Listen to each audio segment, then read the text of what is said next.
General Jonathan Moulton. Born 21st of July 1726, died 18th of September 1787. Jonathan Moulton started as an apprentice to a cabinet maker, but in 1745 he left, and started his career in the New England Army. He fought in the King George War, and the French and Indian War. He married in 1749, and sired 11 children. He became one of the wealthiest men in New Hampshire, and this led to later tales of his deal with the devil. In 1769 the mansion he built in a poor Puritan town burned to the ground. Popular belief at the time was that Moulton had a pact with the devil, wherein he would fill Moulton's boots to the brim with gold once a month in return for his soul. It was said that Moulton thought up a clever ploy, and placed his boots with the soles cut off over a large hole in the ground. The devil, wondering why it was taking so much gold to fill the boots, discovered the trick, and exacted revenge. It is believed that, when Moulton died, his body disappeared out of the coffin, and was replaced by a box of coins stamped with an image of the devil. Moulton's coffin was buried with no grave marker and its location is unknown.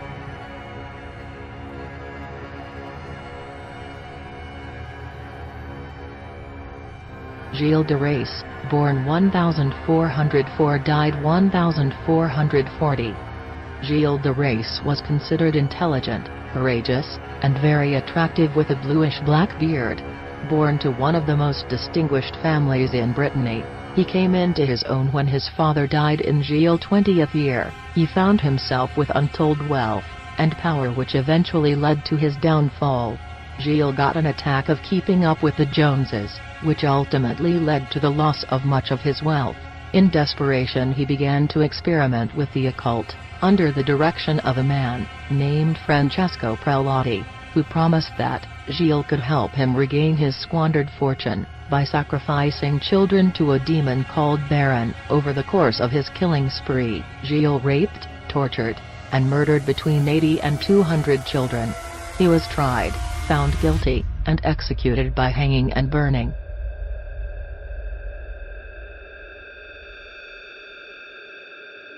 Giuseppe Tartini, born 8th of April 1692, died February 26, 1770. Tartini was an Italian composer and violinist. He was one of the most instrumental musical composers, having written over 400 works. Unlike most of his contemporaries, he wrote no church music or operas. He focused most of his work on violin concerti and sonatas.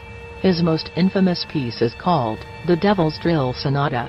The story behind Devil's Drill starts with a dream. Tartini allegedly told the French astronomer Jérôme Lalande that he dreamed that the devil appeared to him and asked to be his servant. At the end of their lessons, Tartini handed the devil his violin. To test his skill, the devil immediately began to play with such virtuosity that Tartini felt his breath taken away. When the composer awoke, he immediately jotted down the sonata, desperately trying to recapture what he had heard in the dream. Despite the sonata being successful with his audiences, Tartini lamented that the piece was still far from what he had heard in his dream. What he had written was, in his own words, so inferior to what I had heard, that if I could have subsisted on other means, I would have broken my violin, and abandoned music forever. You can listen to part 4 of the piece above, the most difficult section, played by Itzhak Perlman. If you prefer a more techno version of the piece, you can hear Vanessa May playing it here.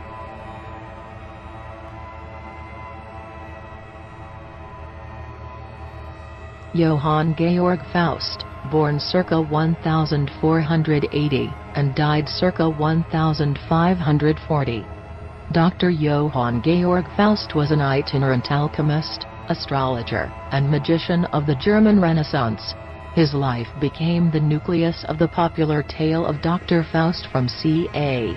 the 1580s, notably culminating in Marlowe's The Tragical History of Dr. Faustus in 1604, and Goethe's Faust in 1808.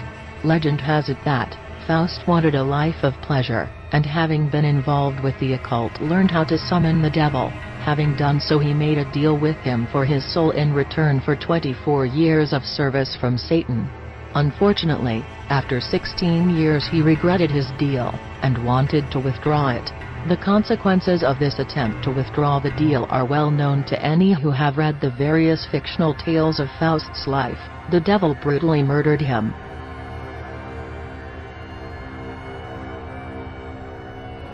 Nicolo Paganini. Born October 27, 1782, and died May 27, 1840. Nicolo Paganini is one of the greatest violin virtuosos to have ever lived. He learned to play the mandolin at 5, and was composing by 7. He started playing publicly at 12, but by 16 he had a breakdown, and disappeared into alcoholism. He sobered up and by 22 was the first music superstar. Paganini was capable of playing 3 octaves across 4 strings in a handspan, a feat that is nearly impossible even by today's standards. He composed 24 caprices at 23, and for years no other violinist was capable of playing much of his music. His playing of tender passages is said to have brought audiences to tears. One of his famous pieces was called Listerg, which translates to Witch's Dance. Audiences believed Paganini made a pact with the devil to perform supernatural displays of technique. Some patrons even claimed to see the devil helping him during his performances. It is because he was denied the last rites in the church, and his widely rumored association with the devil, that his body was denied a Catholic burial in Genoa.